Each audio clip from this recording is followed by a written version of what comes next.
Welcome back to Proxy, everybody, and today we are going to be diving into yet another faction detachment video for the Aeldari.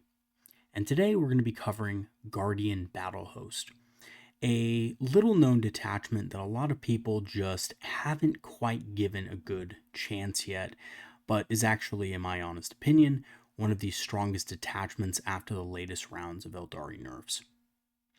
So without further ado, let us go ahead and dive right in to the Guardian madness. So in today's video, we're going to be doing a review of the detachment itself, looking at the enhancements, stratagems, and detachment rule. We're going to be looking at the core and supporting units for the detachment, things you should pick up if you want to play it, the army's general strategy and win condition, and lastly, a few example lists that I have been running in my own games. So the detachment rule at first glance seems, like a pretty powerful buff to the shooting of the following units. Of course, Dire Avengers Guardian units, including Storm and Defender, support weapons, or Warwalker models. Now, what I will say is that yes, it does affect shooting, but it also affects close combat, right? Because it's just an attack. Not range attack, attack. So melee attacks are included in this. Now, typically speaking, we don't really think about this when talking about Dire Avenger, Guardian, Support Weapon, or Warwalker models, but it is something to keep in mind. Now, to get this +1 to hit, you, have to be on an objective yourself, or the target unit has to be on an objective. Now, weirdly enough, this actually stacks. So if you are on an objective and your opponent is on an objective, then you will get a +2 to hit. Now, before you guys go to the comment section and start saying, no, Proxy Hammer, you can only get maximum +1. Yes, of course you can only get maximum of +1. The additional +1 is just going to negate things like stealth and other -1 to hit or -1 ballistic skill type of abilities. Now, on to the enhancements. The Craft Roll Champion enhancement is coming in at 25 points. Personally, this is an enhancement you're only going to take if you have 25 or 30 points to spare. You're typically not going to pick this up. Now, honestly, it's very close to being good, but the wording of this enhancement makes it kind of whatever. Especially for 25 points, this is really a 10 or 15 point enhancement disguised as a much more expensive one. So, Ozerani model only, which does mean that you can target warlocks or autarchs and things like that. Of course, you can also target farseers, but typically there's better enhancements for them. And the bearer simply has an OC of 5. So this is not an addition to OC, so if the unit is battle shocked, you're not going to have any OC on an objective, so that is something to keep in mind. However, it is good for activating another combo if you do have the extra points that occasionally comes in handy, and we'll talk about that a little bit later. The next enhancement is Ethereal Pathway. Now, this is coming in at 30 points. This allows you to essentially infiltrate 2 units of Guardians in your army. So 2 units of Storm Guardians or a unit of Storm Guardians and a Guardian Defender. This is a really good enhancement for, basically keeping your army flexible in the deployment step. So if your opponent has a lot of melee, you don't need to use it, right? There's no requirement for you to deploy these units as infiltrators, but there's no downside either, right? So if you're going against a ranged faction that has a lot of, potentially very powerful options at range, but not a lot of melee options, then you can use this to really aggressively deploy on your opponent and beat them out. One particular army this is really good against, in my honest opinion, is the dreaded Grizzled Veterans. Grizzled Veterans, of course, is a heavy shooting army, and the only combat that's probably going to be taken is Bullgryns. Bullgryns are good, but they can't be everywhere, right? So this allows you to kind of infiltrate, tie up a lot of stuff, and really hamper your opponent's ability to fight back early on in the game. It can also be used to, deploy more strategically.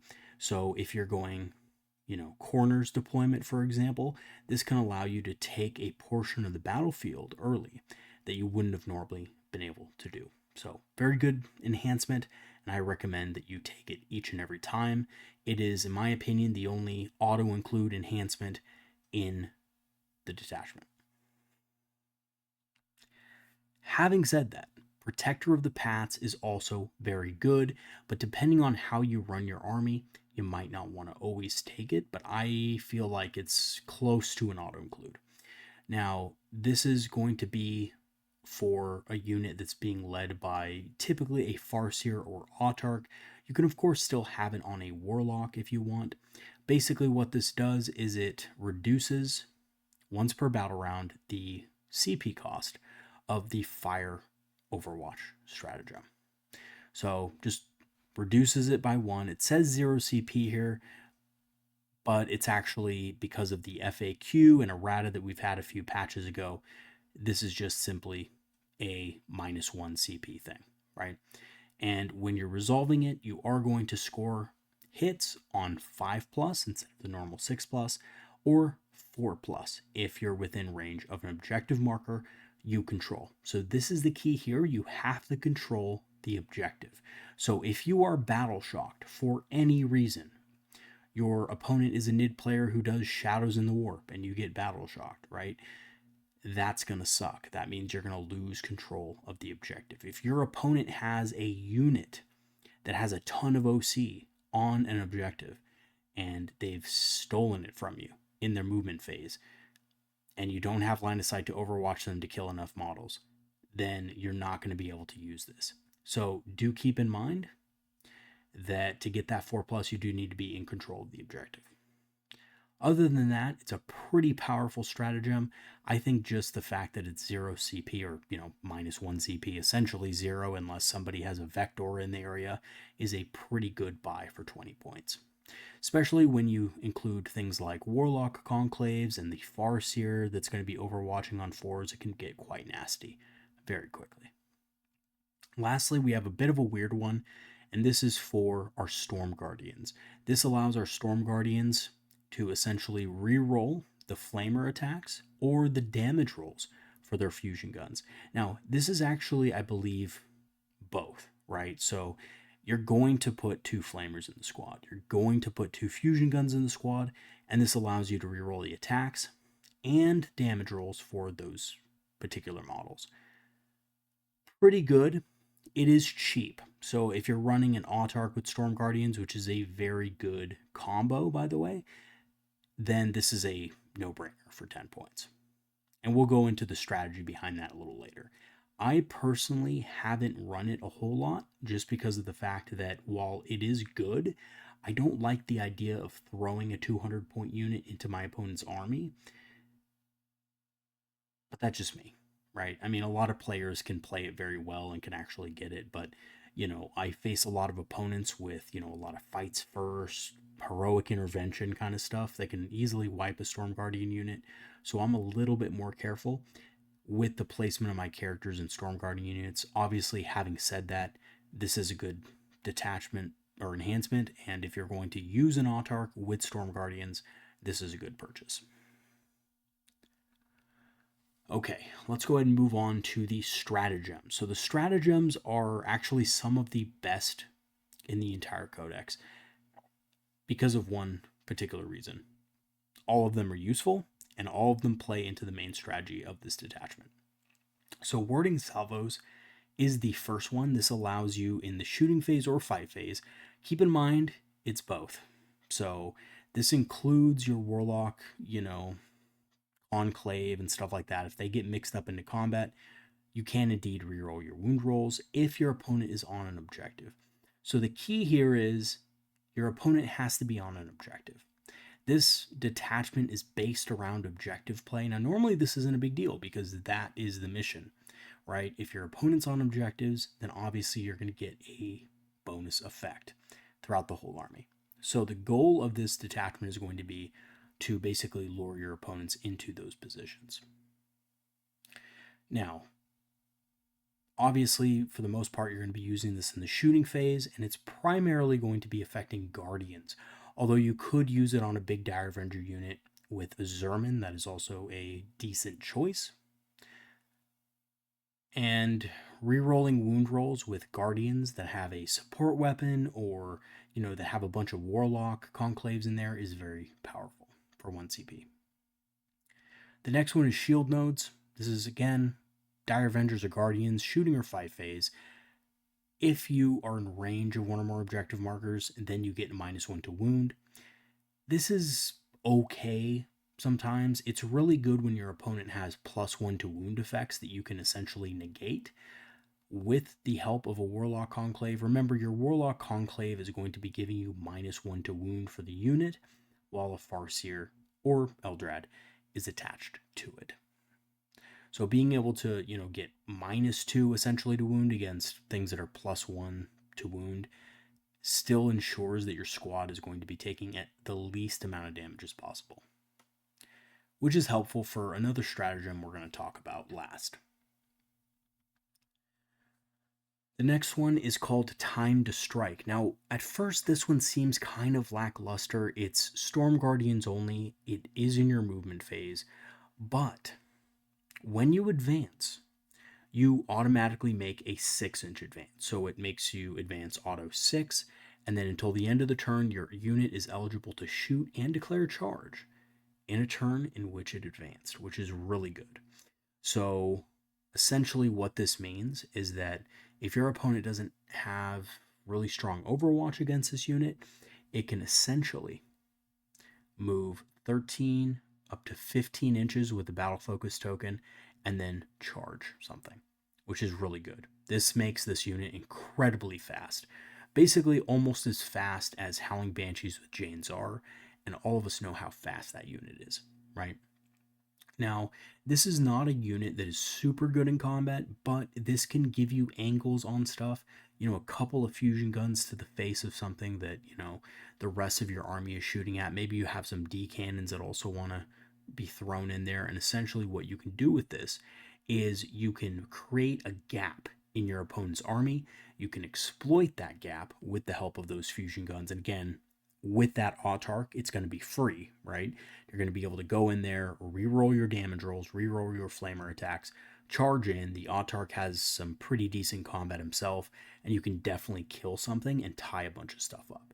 This is a very powerful stratagem if used correctly with Storm Guardians. Alternatively, again, like I said before, this army tends to be really powerful against shooting lists because they don't have a lot of close combat. So a lot of your other stratagems, especially the key stratagem, the keystone strat of this detachment, is going to be more powerful against shooting armies, and this allows you to basically hem your opponent into their deployment zone very early in the game with the help of the Infiltrator's enhancement, right? Ethereal pathways. Okay. Talking about the next one here is Blades of Azurian. This simply gives your Dire Avengers or Guardians unit the pistol keyword on their ranged weapons during the shooting phase, so you can essentially shoot into combat. Now, keep in mind, it says Guardians unit. Now, I will make the distinction because I know some of you guys will be confused about the keywords here. Kind of a keyword soup army, if you will. But Guardians unit means that every model in that unit is going to be able to have this ability. So, Destructors. Yes, ladies and gentlemen, the Flamers on the Warlock Conclaves have the pistol ability in this detachment as long as they are a Guardians unit. Singing Spears. Also, Elder Storm unfortunately cannot be used because it's a blast weapon. But other than that, it's pretty good. And of course, having the pistol ability means that you do not suffer that negative modifier to hit. So your Guardian defenders can still shoot their, shuriken catapults at full ballistic skill. Of course, if they're on an objective, they're going to be getting +1 as well. Very seldom used, but if your opponent tries to, tie you up in combat by consolidating into you, this is a common tactic for, fast moving armies. They'll say, okay, I'm just going to consolidate 6 into your big block of Guardians. Now that I've killed your Storm Guardians or your, screening units or whatever. This allows you to just simply destroy the unit anyway for 1 CP. Pretty damn powerful. Okay, let's talk about the last two. Now, Vol's Vengeance is one of those weird ones. You're going to have some Warwalkers in your army, but they're not going to be a huge impact. They're really just there for the support. So the -1 AP, and of course a couple of extra Bright Lances. Basically what this does is if your opponent destroys a unit of Dire Avengers or Guardians in the shooting or fight phase, you can shoot with a Warwalker unit, but it has to be that target. So if your opponent, destroys that Dire Avenger Guardians unit and your Warwalker happens to have line of sight to that unit, then you can make a shooting attack as if it were your shooting phase. And again, you can only target that enemy unit. And you can only use the stratagem once per battle round. So it's really limited. I guess it can be helpful in certain cases, but the way I run the army, I don't find much of a use for it. If you're running a lot more Warwalkers, like if you're running 2 squads of 2, for example, this can be a lot better. I just personally find that if my opponent knows I have this, then they play around it. Simple as that. The last stratagem and the keystone to the whole detachment, and the reason why this detachment is so powerful, is cost of victory. End of your opponent's fight phase, you select 1 Guardian's unit from your army. If they're not within engagement range of enemy models, you can remove it from the battlefield and place it in strat reserve. Keep in mind there is no range to this, so that you can basically target any Guardian's unit on the battlefield. And here's the kicker. When doing so, you return every destroyed Guardian's model to your unit. So what this essentially means, guys, is that if your opponent doesn't kill your Guardian's unit, then you can just revive it forever. This is not limited to once per game, like other revive strats, right? Like reinforcements, for example, from the Imperial Guard. You can only use that once per game, and it's 2 CP. This is 1 CP, and as long as your unit is still alive, they all come back. And they get a free redeploy anywhere they want. So this could just mean 9 inches away from the enemy unit that just, walked onto the objective that you were going to, try to capture but didn't, right? If your opponent puts models on the center objective, this allows you to just blow them right off of it again. If your opponent leaves a spot open in the backfield for whatever reason throughout the game, you can use this at the end of their turn and come in the backfield with a bunch of Warlocks and Angry Guardians at full strength. Even if the Guardian squad only has 1 Guardian left, you can use this stratagem. Keep in mind, though, that if the squad is battle shocked, which can happen, if the squad is battle shocked, you're not going to be able to use this. So just keep that in mind also. And also keep in mind, of course, that it can't be used when you're engaged. Okay, so let's talk about the keyword confusion here, because a lot of people get this wrong. And in fact, I was getting it wrong the first time I played this detachment. Now, this is basically how the keywords for this army works. So there's some things in the army, like the detachment rule, for example, that gives +1 to hit to Dire Avenger, Guardian, Warwalker support weapon models. Now, if it says models, that means that only those particular minis are going to get the bonuses, right? So only Guardian models in a Guardian squad get the +1 to hit. Now, keep in mind, this does include the heavy weapon platform that is normally in Guardian squads. So the Bright Lance is, the heavy weapon support platform. It's not, actually, hold on. It's called the heavy weapon platform. We often confuse it with the support platform, but it's not. So the heavy weapon platform in Guardian squads, or the Serpent Shield platform in Storm Guardian squads, is also a Guardian model. Okay, now that we have that out of the way, here's the next thing. Guardian unit means that as long as there is a Guardian model in the squad is considered a Guardian unit. So basically what happens is when you join a Warlock to a squad of Guardians, that Warlock is part of a Guardians unit. But keep in mind that the Warlock himself or herself is not a Guardians model, so it won't get the bonuses from the detachment rule and anything that specifies Guardian model. Now, I've heard this before, and I'll just kind of quench it right now. If you have a Warlock Conclave that joins a unit of Guardians, and all the Guardians die, and you only have the Warlock Conclave left, even though that Warlock Conclave was part of the original unit, right, via the bodyguard rule, as we know, right, because they join the unit, they become part of the bodyguard unit, they still can't be targeted with certain stratagems. So, stratagems like cost of victory, for example. The cost of victory requires it to be a Guardian unit. If there are no Guardians left in the squad, it is no longer a Guardian unit. So to get around this, you just have to make sure that there's at least one Guardian left in the unit. If you have to start taking saves on Warlocks, it's better than not being able to use the stratagem at all. And also, the support weapon platform, or the heavy weapon platform, excuse me, I keep messing those up. The heavy weapon platform is also a Guardian's model.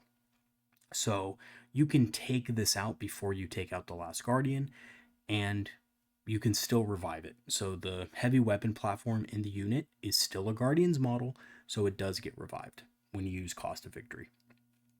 Lastly, and this is also something that is confusing for some people, the support weapons. So the vibro cannons, the Shadow Weaver, and the D cannon are not Guardian models. Yep, they do not have the Guardian keyword. And even you can even look here, right? Infantry, Aeldari, support weapon, vibro cannon platform, for example. No Guardian keyword. Okay, so that means that even if you have this in the unit, it's not a Guardian model. So even if it's still part of the Warlock Conclave and you have the Warlock Conclave left and the support weapon left, it's not a Guardian model. You can't use cost of victory, and you cannot revive Warlocks because, again, the Warlock Conclave is not Guardian models, so that doesn't work. And you cannot revive the support weapon. Okay, so just to clarify that. And again, if you want to leave a comment in the comment section, you need further explanation to that, let me know. But just remember, only Guardian models can be revived, and you can only target a Guardian's unit, which requires you to have at least one Guardian left in the squad. That's kind of how keywords work, by the way, guys. And let me give you another example. The NIDs have a unit called the Zonethropes, and they have basically a model called the Neurotyrant. And the Neurotyrant is like a big Zonetrope. Now, Zonethropes are infantry, but the Neurotyrant is a monster. As soon as the NID player puts that Neurotyrant in that Zonetrope unit, the unit becomes a monster unit because the Neurotyrant is a monster. And if so facto, the Neurotyrant also has the infantry keyword. So precision weapons that have anti-infantry or anything like that will start to affect the Neurotyrant. Also, one last thing to make the point, infantry can move through walls. The Neurotyrant cannot. So if that big unit of Zonethropes of the Neurotyrant wants to walk through a wall, the Neurotyrant is going to have to go around, which is honestly pretty easy because, Zonethropes are kind of slow anyway, but that's kind of how it works, right? So just keep that in mind when you guys are using the stratagems for this detachment and, of course, the detachment rule. Okay, let's talk about the core units of the detachment. Now, the first thing everybody should think about taking is Eldrad Uthran. He is a very good damage multiplier and stratagem enabler. I've talked about him in my last video on Seer Council. It's the same thing here. Doom ups the damage potential of the units in this detachment considerably, right? You're mostly going to be using Guardians and things like that. Guardians don't have the highest strength weapons, so any kind of layering of buffs that you can put on an enemy unit, a tough enemy unit, is warranted. It's needed. And he also gives you extra CP, which allows you to continually use the powerful stratagems this detachment has to offer. Next, we have Farseers. Farseers are another damage multiplier. You don't usually see them in other types of lists because a lot of people don't run tons of Guardians, but in this list, it's great. Guide allows Guardians and other units to hit on a 2+, whether your opponent is on an objective or not, or whether you're on an objective or not. You're not always going to be in a position where you can stay on objectives, which is why we take a lot of Storm Guardians so that we can get sticky. And the heavy weapons platforms and special weapons will hit a lot harder because of the Farseer's ability to change a hit roll, a wound roll, or a damage roll to a 6. This is really good on the Bright Lance platform. Again, the Bright Lance is hitting on 2s, and if you have Eldar dooming something, it's going to wound on 2s. Very likely to hit and wound, and then of course, if you actually get the damage through, you could just boost it to a 6. So it's kind of like old Fate dice. People hated Fate dice for a reason because it guaranteed damage, and this is going to guarantee at least 8 damage usually. So if you have a couple of Farseers and a couple of defender squads, you're potentially being able to do a lot of damage with those things. Pretty good. And of course, Eldritch Storm hitting on a 3+ or 2+ with guide is pretty decent as well. Warlock Conclave is the next unit you should look at as one of the core units. They're a damage dealer, and I have here Aura Extender. That actually doesn't apply to this particular detachment, honestly, but they're still really good in it. So being able to put -1 to wound on something is really powerful, especially when you can revive your unit. So your opponent essentially cannot whittle you down over the course of the game. They have to either kill you in one shot or not even shoot you at all. So kind of like a Necron style thing, except Necrons do it better, obviously. But, if you just keep bringing your units back over and over, your opponent's not going to be able to do anything about it. Warlocks also do insane amounts of damage, being able to reroll wounds in this detachment, and with all the other buffs that you're going to give them via the supporting units we're going to talk about later, these guys can be really deadly. Next up is the Guardian unit. Storm Guardians and Guardian Defenders. Storm Guardians are a great objective control unit, and they provide utility and screening and things like that. In this particular detachment, they hit pretty hard, hitting on a 2+ normally, and even in combat they hit harder.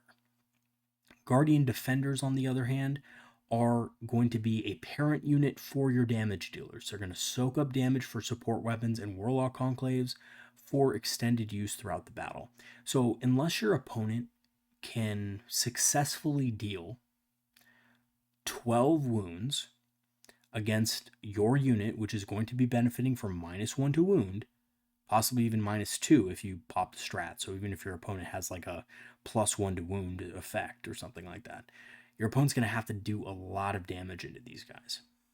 And guess what, guys? The meta right now is killing big stuff and killing elite infantry. People aren't building their lists to kill chaff like Guardian Defenders. So their heavy weapons are going to be very ineffective against your Guardians. And that's really good for Guardian Defenders because it means they can just continuously revive throughout the battle.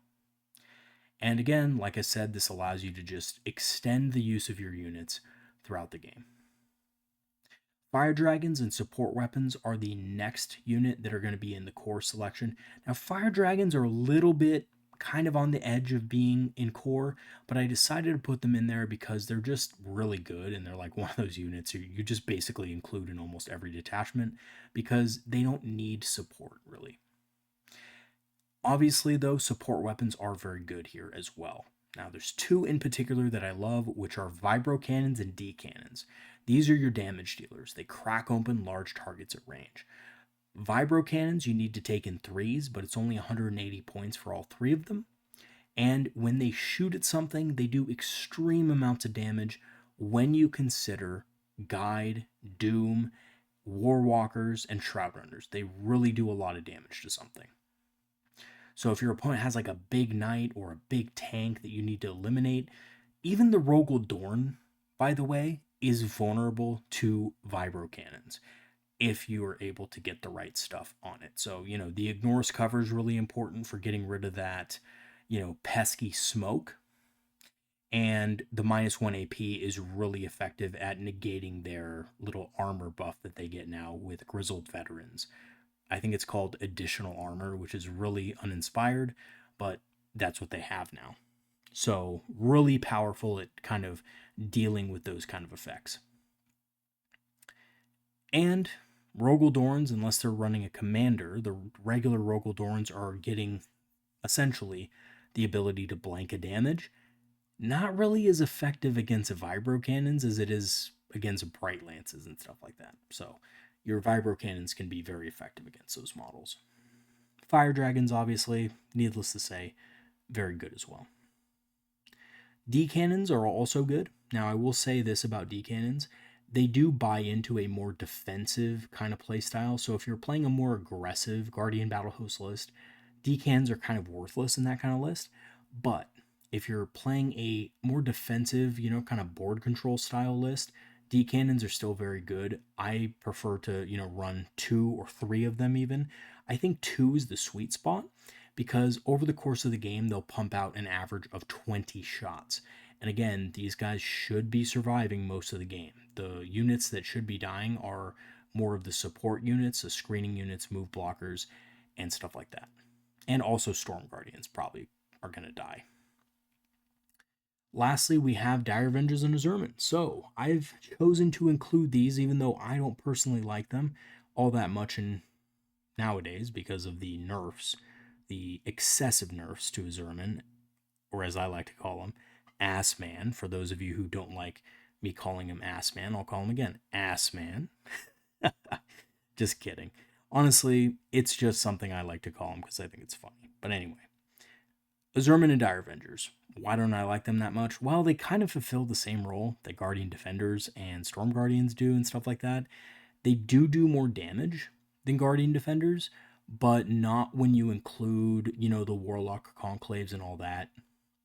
So you have some overlapping roles here, but if you want to kind of reduce the amount of defenders you put in and put in, or reduce the amount of guardians, I should say, that you have in your list and put in more Dire Avengers and Azurman instead, they do pretty good damage in this detachment. They do have a higher damage ceiling than normal Guardian Defenders, and Azurman himself hits hard during his feed turn and in combat, especially when you can reroll wound rolls. So it is a solid unit that can do some serious damage. However, I'm always wary of models that, don't have guaranteed dev wounds and just have to risk rolling 6s. I know every faction, has to do that and stuff. But when you're paying so many points for something, I just think you should have some guarantees. And unfortunately, it's not really guaranteed. So, he's good, but you're paying a lot of points for something that may do nothing. All right, let's talk about the supporting units. We have the Autarch. The Autarch is, not required, but it is good with the Storm Guardians at providing utility and support. It enhances the damage capabilities of Storm Guardians and Howling Banshees quite considerably and gives them a free stratagem per battle round. And I think the best part about the Autarch is honestly the utility, the free command point that you get with it, and the ability to use things like precision, for example, on enemy characters if you need to. So that's the Autarch. And of course, using Time to Strike, which is the 6-inch auto advance and, advance and charge strat on the Storm Guardians, can be a very good delivery system for an Autarch in a specific area of the battle that you don't want to have to deal with for another turn. Warp Spiders are also a solid unit. Now, I don't really use many Warp Spiders in my own Guardian Battlehost detachments, but they are good, I have to say. They're a very good unit, and they do a lot of work for me in my Warhost, Aspect Host, and Seer Council lists. So I can't knock on them, but they're a little bit expensive, and I think this particular detachment really likes to have more big blocks of infantry. But they are pretty good at doing that. So Swooping Hawks are going to be another example of a unit you can use in this detachment. I like Swooping Hawks as well because they can bus units out of combat. So being able to bus units out of combat is, again, really good in this particular detachment because this detachment doesn't like to be engaged. Lastly, or next I should say, we have Howling Banshees. But I also put a couple of other things in here, Jane Czar or the Solitaire. So Howling Banshees and Jane Czar are kind of a unit that can be more defensive or aggressive, however you kind of want to play them. I personally prefer the Solitaire in this detachment, though, and I'm going to tell you why in just a second. Howling Banshees and Jane Czar are phenomenal regardless. They're a really good unit for heroically intervening and also, just providing a kind of a shock unit that can destroy units on objectives. This is good. Having said that, the Solitaire cannot be targeted by indirect fire. And the rest of our army does not care about indirect fire, which means that essentially anybody trying to use desolator squads or anything like that is going to have a really hard time against this particular detachment. And the only real good target they would ever have is Howling Banshees and Jane Czar. So my thought process here is why even put them in the list, right? Now you could obviously also run a Falcon. You could run them out of a Falcon, for example, which is not bad, but you're spending an extra 130 for that. And that just doesn't really make a lot of sense to me. So I think, what you really want to do here is just go with something that can't even be targeted by indirect, right? Which is the Solitaire. Now, the Solitaire can still assassinate targets, it can still heroically intervene, and it can still be very effective at those roles. It's less effective than Howling Banshees and Jane Czar, but it's also half the cost, approximately. So, having a single Solitaire is not going to break the bank. Having Howling Banshees and Jane Czar is going to be a very expensive way of just getting indirect fired. Next up, we have Shroud Runners. Shroud Runners are there for some light scoring utility, and they are a damage multiplier. They provide, remove cover, basically, so they can ignore cover from enemy units, and everything in your army essentially removes cover from that particular enemy unit that they target with their long rifles. Pretty good, right? So Shroud Runners are a no-brainer for a support unit in this detachment. This detachment has no way to remove cover from enemy units without them. And it really does need it because a lot of your units are going to have AP -1 on their weapons. So being able to remove cover saves is essential. Lastly, we have Warwalkers. Warwalkers obviously benefit from the detachment bonus, but they're also really good at multiplying damage because they give you -1 additional AP. So now your, Destructors and your Shuriken Catapults are hitting at AP -2. When you combine this with Shroud Runners, they're going to be essentially, ignoring cover and AP -2. This is really strong. This is putting Marines from a 3-up to a 5-up. This is putting, things to their invul save. So Terminators go to their invul save. And of course, Blade Guard veterans go to their invul save. And lastly, Victrix Honor Guard go to, which is still pretty good. Oh, by the way, if your opponent is silly enough to move Victrix Honor Guard out in the center of the battlefield, Vibro Cannons are a very good unit against that because they get a lot of AP. Victrix do not get a invul save, and because you have Shroud Runners and Warwalkers in your list, you can easily kill the entire unit with a Shroud Runner, just pegging them with a bit of a long rifle shot, a Warwalker taking a shot at one of them. Even if you kill them, they can only surge move towards you. So just make sure you're, not in range, obviously, of their surge move. And then if they do surge towards you, okay, you just open fire with 3 Vibro Cannons, and they will die. There's just nothing they can do about it. They just will die. And maybe the character's left over, but that's about it, right? Maybe Kato and Marnius are left. but I mean, you could just use other stuff to pick them up after. So, not really a good move from the, Ultramarines player. And I think honestly, this detachment has some play with vibro cannons into that particular unit. Okay, so what's the Army's general strategy and win condition?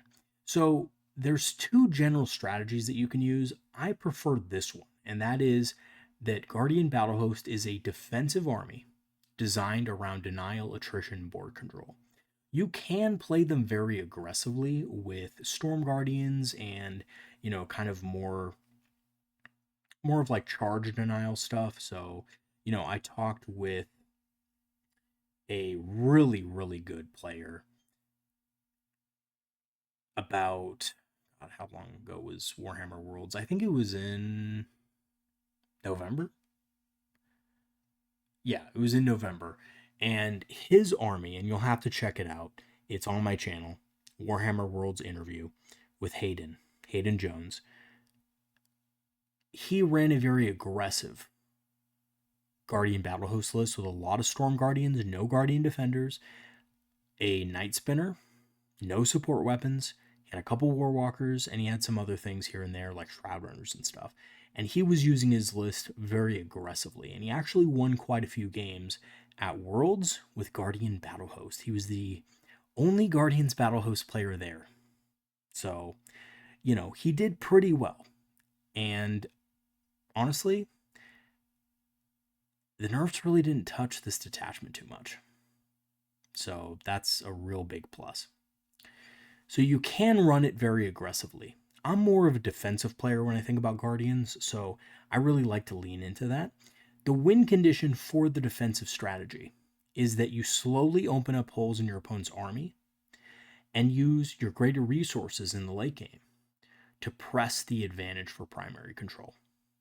And there's a lot of ways you can do this. Using stratagems like time to strike with your Storm Guardians at the right time can open up holes in your opponent's lines that you can exploit in the next turn.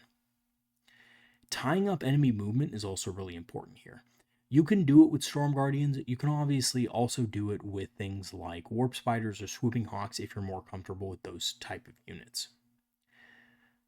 And cost of victory, again, allows you to pick your battles, pick off units that threaten the midfield whenever you feel like it. So if your opponent overextends with a shooting unit, maybe a squad of intercessors to try to hit some Storm Guardians or some Guardian Defenders in the backfield. If they do not kill that unit, which is unlikely with the squad that I just mentioned, then you could just pick them up and place them in reserve and they come in at full strength. It's really powerful. And I would actually go so far to say that it's going to be hard for an opponent to take out a unit of Guardian Defenders, especially because they can just simply fade back, right? They have that free fade back they can use, so they can get out of line of sight of maybe the next unit that wants to shoot. So if your opponent is running like a lot of battle line units, like in that new detachment where they can all advance and shoot and charge and basically do everything in the whole game, you can simply just fade back. And not only do you mess up their charge, but you also mess up line of sight for the other units, and now they're in the open. And although they can pretty much do everything in the game, they can't move, shoot, move. That's the one thing that the Marine players still cannot do, thank God.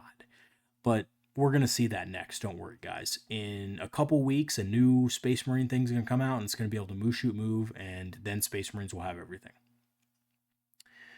Okay, so that's pretty much it. I'm going to show you guys a couple of example lists. I'm going to show you a defensive list that I've been running personally, and then I'm going to show you a aggressive list that I think that if some of you are more into the kind of aggro play style, that you can play. Although it's just not my particular style with this detachment, it can be very effective.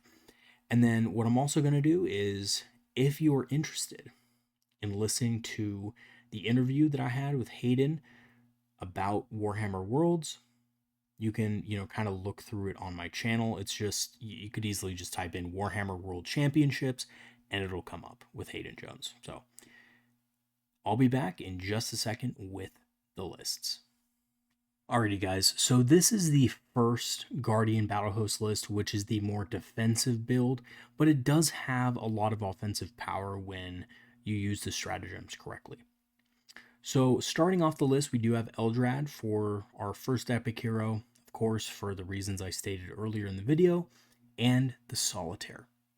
Followed up, we have two Farseers, one with Protector of the Paths, which I really like, giving us that free Overwatch, and Ethereal Pathway. Again, Ethereal Pathway is mostly just so that we can go ahead and infiltrate two of our units to give us a little bit of deployment flexibility. We do have a couple of Warlocks here, Singleton Warlock for that -2 to charge. -2 to charge is very effective at keeping units away from us when they deep strike. So instead of needing a 9, they're now going to need a pretty high roll, an 11, essentially. So this means that a lot of more seasoned opponents won't even try to go after it, because 11, even with a CP reroll, is going to be extremely difficult to get. Now, you will notice Craftworld's Champion is on here. It's really just because I didn't have anything to spend points on, but I'm going to put this particular Warlock with the Protector of the Paths Farseer in a Guardian squad to give that unit a little bit more objective control. Next up, we have our battle line units. So we have quite a few of them. We have 50 Guardians. And I think one of the reasons why people really don't like this detachment too much is because when people get into Eldar, they really don't do it for Guardians, right? I mean, Guardians are not typically that, popular for Eldar players. Now, personally, I've always had a soft spot for Guardians because they were the first troop choice I ever used for the Aeldari. I bought Eldrad. I bought a squad of 16 Guardians. They didn't come with the heavy weapon platforms at the time. Those were bought separately in blister packs. And that's it. That's all I had. And I remember my next purchase was 5 Striking Scorpions and a Wave Serpent. I don't know why. Even at the time, it was terrible. But there we go. They were really cool models, so that's why I bought them. Guardians are a unit that I really like, especially Storm Guardians. So here we have 2 units of Guardian Defenders with Bright Lances, and they're going to be joining up with the Farseers, and we also have Warlock Conclaves that are going to be joining. And then we have 3 units of Storm Guardians. Now these Storm Guardians are going to be a little bit more just kind of a solo act. They're expected to die. I don't expect Storm Guardians to live throughout the battle. I expect my Guardian Defenders and the points that I'm going to invest in characters and stuff like that to survive throughout the battle. But Storm Guardians are a really good unit for sticking objectives, making sure my opponent can't just, kind of steal my objectives just by killing units and stuff like that. And Storm Guardians make great, essentially move blockers. For 110 points, you're getting 10 models, which is fairly good real estate. They do come with a 5+ invul, and they are fairly tough with the stratagem of -1 to wound against most incidental fire. And of course, they can also infiltrate, which is nice. Next, we have 2 D cannons to go with the Guardian units. And again, the Guardian units are going to be a defensive force. We're going to be firing those big-ass D cannons all game long. I call this the double D. And basically, just like 2 big-ass titties, we're going to make sure that those D cannons are firing off all game long, feeding our opponent with lots of milk.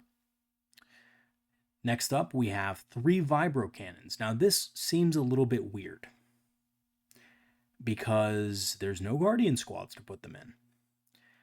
However, we don't want to put them in Guardian squads because that limits our line of sight angles. We're going to have these solo dolo, and we're going to put them in reserve because when our opponent brings something out, we can just plop these on the battlefield wherever we need to as a group, and we could just fire 48 inches at that target.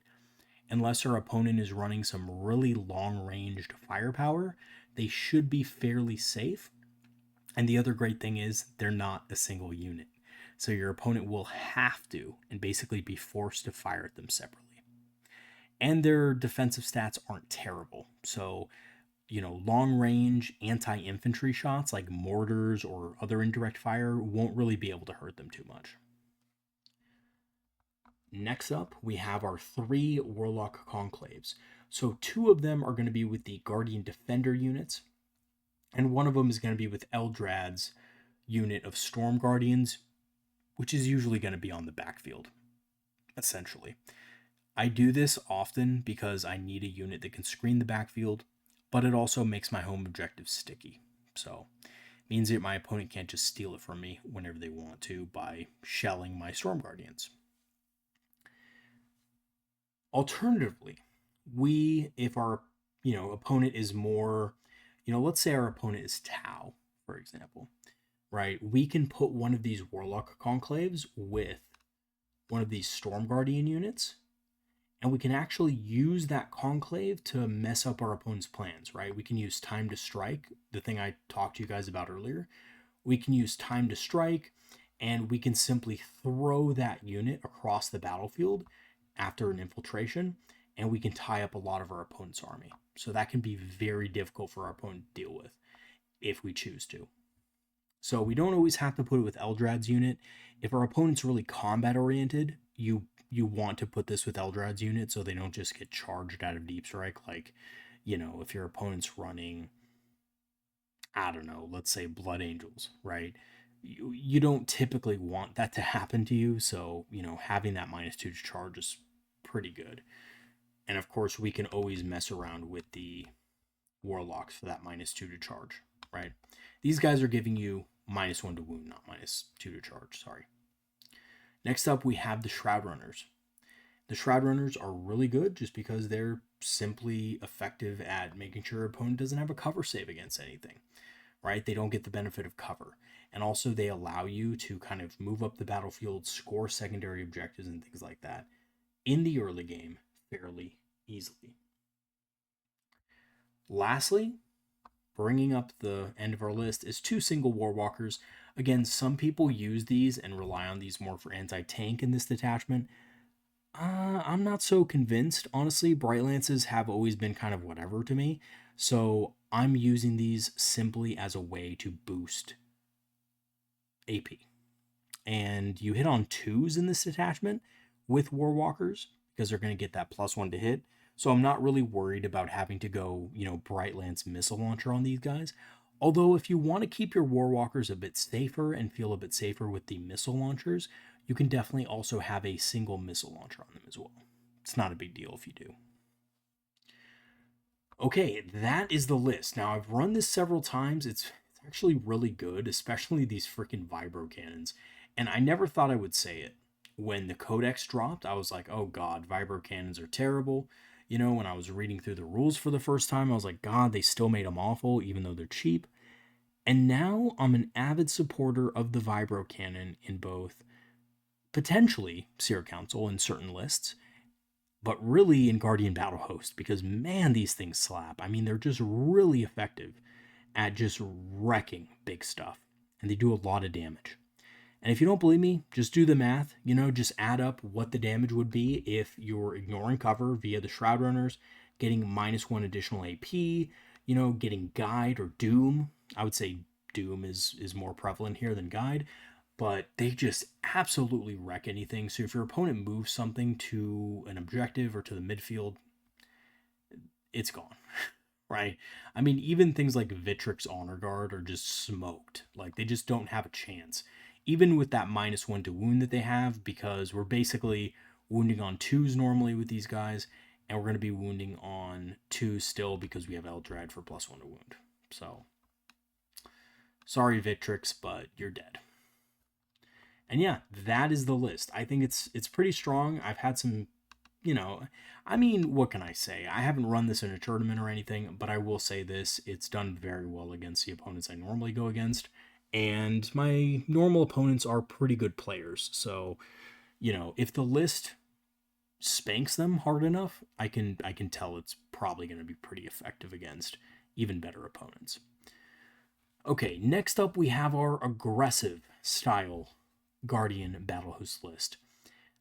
And I know what you guys are thinking. Oh my god, you're crazy, you're running the Avatar of Khaine. Now, I will say this. The Avatar of Khaine is actually quite good when you pair it with an army that wants to just run at you on turn one, especially with infiltrate. So what you can do is with the Avatar of Cain, if you do go first, run the Avatar of Cain up. He's pretty fast himself. He gets a +1 to his own advance rolls, speed 10, plus you can use a battle focus token on him. He can get quite fast. Run him up there into a good position where he kind of has, protection against shooting. And then you can just full send 2 squads of Storm Guardians at your opponent with rerolls, advance, or not rerolls, sorry, +1 to their advance rolls. You can also do time to strike. So if you can't fit in both Storm Guardians in there, at least one of them can use time to strike to, go forward 6 inches further, and the other one can have +1 to its advance rolls. Really powerful. Now, what this allows you to do is it allows you to set up for a very powerful turn 2, which is going to be your go turn with this army. Your turn 2 is going to be your go turn if you go first, and turn 1 possibly against your opponent if they're not careful. So we do have Eldrad for that extra CP. We're going to have 2 Autarchs going with the Storm Guardians, making those Storm Guardians really powerful and sticky and just really good at doing damage and stuff. We're going to have 2 Farseers as well. Again, we're going to run them with Storm Guardians. This detachment is full send, full throttle. We do have Protector of the Paths and Ethereal Pathway. Honestly, we don't really need Protector of the Paths, but I just gave it to them anyway because why not? We had the points. 3 Warlocks, of course, for the, kind of extra destructor power, and also, weirdly enough, for the -2 to charge. Because when you're in your opponent's face like that, your opponent's going to be trying to get out of combat with you, or maybe even trying to charge you a lot with stuff to try to break out, and they're just not going to be able to make all of those rolls, right? Like if your opponent multi-charges you with things, chances are 1 or 2 of those rolls might actually fail, right? So we have our 3 Warlocks here. We have our 5 units of Storm Guardians, which is insane, but we have it. 5 units of Storm Guardians. We have 3 units of Fire Dragons because this is our turn 2, destroy everybody's tanks and stuff like that after we kind of run up the battlefield. We have 2 Warlock Conclaves, which are going to be with a couple of our, Farseer Storm Guardian units for extra Overwatch and just, general badassness. And then lastly, a squad of 3 Shroudrunners just to ignore cover for the 1 turn that we're going to need to wipe the opponent out. So again, this army wants to win the game by like turn 3. And that's it. Now, I haven't actually tested this exact list because I threw in the Avatar. But I have done a similar list to this that was like kind of along the same lines, just like a bunch of Storm Guardians and like a bunch of Warlock Conclaves, and that did really well when I tried it. So I'm thinking that I cut back a little bit on the Warlock Conclaves, add the Avatar of Cain here, and that kind of gives me a really powerful combat presence in the game. What does this do against Necrons? I have no idea what it does against Necrons. I honestly don't think it can beat Necrons, but it's fun. So if you want to run it more aggressively, that's great. Now, what I will say lastly is you guys are wondering, Proxy Hammer, what about the Necrons? What does the old defensive list, the one that you recommended as being good, do against Necrons? Well, I'm going to tell you right now that the Vibro Cannons, I know I keep going back to these fucking Vibro Cannons, man, but these Vibro Cannons are vibing, dude. They do really good against Satan. So let me give you an example, right? Let's say a Satan wanders onto an objective.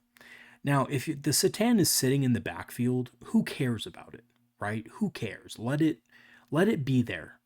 But if it's threatening your units and trying to get into combat with your Guardian blobs, this army will wreck it, right? We have Doom. We have +1 to hit. These Vibro Cannons, right? The first one's going to be hitting at strength 9. That's going to wound on 4s with Doom. Not really that great. The first one is not going to be effective, by the way. But the second one is where we start getting really spicy. The second one is going to hit pretty effectively, pretty hard at strength 10. So you're wounding on 4s, but you're doing more damage, and you have, of course, more AP. The last one is going to hit the hardest. This is the one that you want to save your command reroll for the number of attacks, to make sure you get a lot of attacks with this thing. And you're hitting on 2s, you're wounding on 3s, because now you're at strength 11 versus toughness 11. And you're just totally getting through their armor, and you're going to be doing a good amount of damage. Now, after that's done, a lot of people say, well, that doesn't kill a Satan. You're right. 3 vibro cannons alone does not kill it, but it does a lot of damage to it. You still have D cannons. You still have Warlock Conclaves with their flamers. You have a lot of stuff in this list that can kind of combine to kill a Satan here. Honestly, even the Warwalkers aren't too bad, right? Like, Bright Lances are pretty good against Satan with Doom. You're hitting on 2s, you're wounding on 2s. You have 4 Bright Lances here, which means most of them will hit and wound. And then they're getting their 4-up invul. Maybe they miss 2, right? Which is average. If they miss 2 of them, then you're doing, 2d6 plus 4 damage. And then, of course, minus the 2 damage they're going to get from their ability. That leaves you, I mean, honestly, 2d6 plus 4, guys, think about it. It's basically 2d6 plus 2. That's 9 damage. That's half dead. That's half dead. And then the vibro cannons can just take it out. Right? Pretty much. Maybe they make some feel no pains, but yeah, they're probably going to make some feel no pains. So maybe the Warwalkers, the vibro cannons, and the D cannons can kill it. And that's all you need. If your opponent pokes out with that thing, it's going to die. Like, there's just no way around it. There's just too much firepower in this list for your opponent to deal with. If they try to take all the objectives at once, you can obviously focus one thing at a time and just kill it completely. Give them the early game advantage with primary, and then in the late game, use your Storm Guardians to just mess up their units, right? Like, don't charge in. A lot of people will just charge in with the Storm Guardians and be like, and just charge in there and just get obliterated by, like, Wraiths or something. 11 Storm Guardians has more OC value than Wraiths. Just go on to the objective. That's all you need to do. Just make sure that the Wraiths cannot score their primary. So you just throw the Storm Guardians up there. You can use Time to Strike to make sure that they can get fully around the objective and stuff like that. If your opponent doesn't go first, they have no chance of basically getting up there in time. Because one squad can infiltrate, like the Wraith Brick armies, right? One of the squads can infiltrate, which can put them on an objective, but the other 2 units that they take can't. So you can use your Storm Guardians that can also infiltrate to get to those objectives. And you can also combine this with the Singleton Warlocks. So essentially what you can do is you can say, okay, yeah, you can move up, but you might not make the charge. And if you don't make the charge, you're not going to score. And this is going to devastate the scoring potential of your Necron opponent. So your opponent's not going to be charging Guardian Defenders anyway if you place them correctly with a Necron army, just because Necrons are typically pretty slow.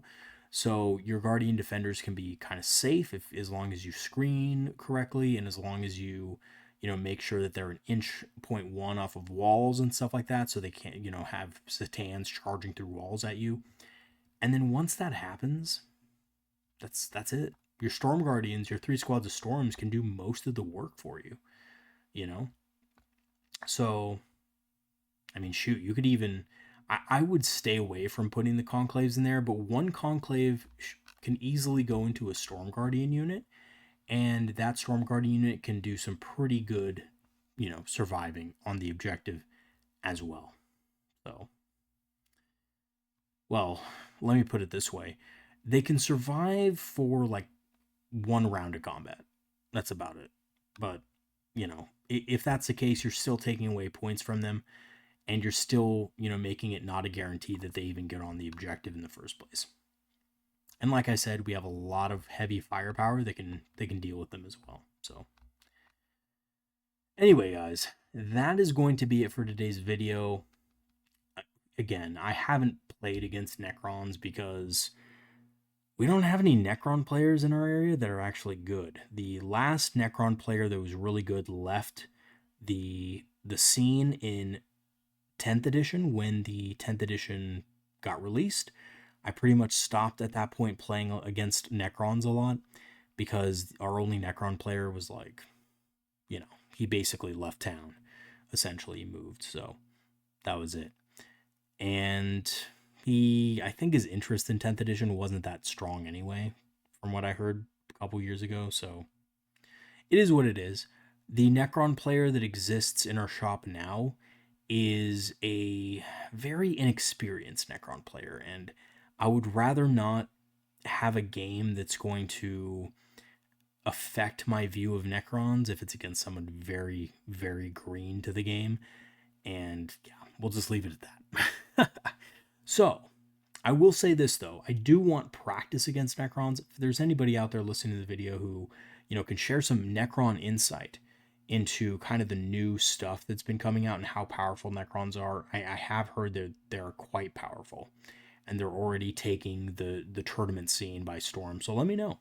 I'd love to kind of see how they operate on the battlefield post buff. Okay, guys, that's going to be it for today's video. Thanks for watching, and thank you so much to all my patrons and supporters who have supported the channel over the last 3 years. I really do appreciate it from the bottom of my heart. Thank you, and you guys are awesome. You guys, inspire me to continue making content on a weekly basis. Now, I will also say this. If you want to become a Patreon member and support the channel, I will leave the link in the description below. However, here's the kicker here. If you don't want to support financially, that's totally fine. I'd love to have you guys as part of the Discord, which just means you need to sign up for a Patreon free trial. You obviously are going to cancel the trial or just sign up as a free member. And then afterward, you'll have the link information within the Patreon to join the Discord. And we're a great community. We have a lot of awesome players in there, and we have a I would say pretty healthy TTS kind of group that plays on Tabletop Simulator against each other. It's not super intimidating either. Every single person that is in the Discord is an awesome person to play against on TTS. You won't get any weirdo stuff like on the main TTS server, where you'll be like, oh hey, I'm looking for a game. Someone will join and then just be a total dick. You'll never get that. And if you do get it, let me know, because I'll kick that person off the Discord. It's that simple, right? That's the lovely thing about having a private Discord, is that if people are dicks, you can just kick them off. So we don't have any dickheads on the Discord, except for me. I'm just kidding. Anyway, so yeah, join the Discord. You can talk to me and other players about Eldar strategies and tactics, and also hobbying as well. Lastly, I do have a channel store page with a bunch of Eldar-inspired apparel. If you do want to grab some beanies or hats or whatever with your favorite Eldar symbols and, art, check that out. I'll leave the link in the description below. And lastly, I do have an Amazon affiliate link, if indeed it still works, for some discounted Eldar minis and Dark Eldar minis as well. All right, everybody, that is going to be it for today's video. Thanks for watching, and I'll see you guys next time. Have a good one, everybody. Peace out.